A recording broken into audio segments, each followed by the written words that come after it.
បាទសួស្តីបងប្អូនទាំងអស់គ្នាដែលតែងតែតាមដានរាល់វីដេអូរបស់ខ្ញុំក្នុង YouTube បុណ្យរដ្ឋា Page និងក្នុង Facebook Page ខ្ទមទន្សាយហើយថ្ងៃនេះគឺខ្ញុំរៀបចំ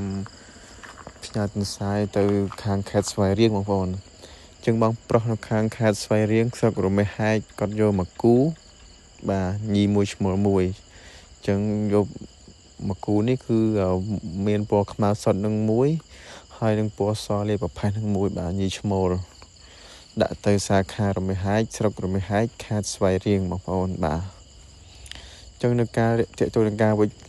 ខ្ចប់រៀបចំផ្ញើគឺយើងដាក់កញ្ច្រែងផ្លែឈើព្រោះសកម្មភាពឈើមានខ្យល់ចេញចូលយើងធានាសុវត្ថិភាពផ្សាយរបស់យើងហើយយើងដាក់ចំណីដាក់ស្មៅដាក់តសក់តាមផ្លូវដើម្បីវាស៊ីតសក់វាមានជាតិទឹកដើម្បីវាស៊ីជំនួសការផឹកទឹកបានហើយជាទូទៅយើងផ្ញើមួយយប់មួយថ្ងៃទៅតាមខេត្ត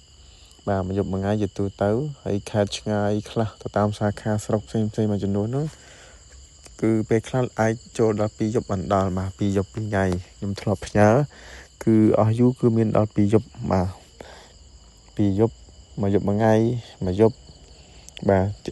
បើទៅបំពេញគឺលឿនទេបងប្អូនបាទអរគុណច្រើនបងប្អូនទាំងគ្នា